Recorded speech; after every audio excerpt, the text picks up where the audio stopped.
Online news കൊടുക്കുന്ന ചങ്ങായിമാരോടാണ് ദൈവത്തിനെ ഓർത്ത് നിങ്ങൾ ഫേക്ക് ന്യൂസുകൾ കൊടുക്കാതിരിക്കുക. നാട്ടിലുള്ളവർക്കും ഇവിടെ GCC കൺട്രികളിൽ ജീവിക്കുന്ന ആൾക്കാർക്കും പരസ്പരം ടെൻഷൻ അടുപ്പിക്കാതിരിക്കുക.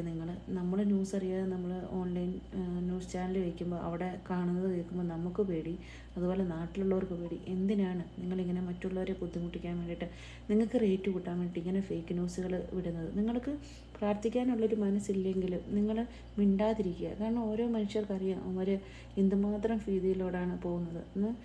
എന്തെങ്കിലും ഒരു യുദ്ധം സംഭവിച്ചാൽ അത് ബാധിക്കുന്നത് നമ്മളെപ്പോലുള്ള സാധാരണ ആൾക്കാർക്കാണ്. അതെങ്കിലും മനസ്സിലാക്കുക. ഒരു കുടുംബത്തിൽ ഒരു പ്രവാസിയെങ്കിലും ഉണ്ടല്ലോ, നിങ്ങളൊരു മുട്ടായെങ്കിലും പ്രവാസിയുടെ കഴിച്ചിട്ടുണ്ടല്ലോ. ആ ഒരു നന്ദി, ആ ഒരു സ്നേഹം, ആ ഒരു കടപ്പാട് കാണിക്കുക. ദൈവത്തിനെ ഓർത്ത് കൈകൂപ്പി പറയാണ്, ദൈവത്തിനെ ഓർത്ത് നിങ്ങൾ ഫേക്ക് ന്യൂസുകൾ ഇങ്ങനെ ഉണ്ടാക്കി വിടാതിരിക്കുക. ഉള്ളവർക്ക് സമാധാനം കൊടുക്കുക. പ്രാർത്ഥിക്കുക. നിങ്ങൾക്ക് പ്രാർത്ഥിക്കാൻ കഴിഞ്ഞില്ലെങ്കിലും കുഴപ്പമില്ല, ഉപദ്രവിക്കാതിരിക്കുക. ഇതൊരു അഭ്യർത്ഥനയാണ്.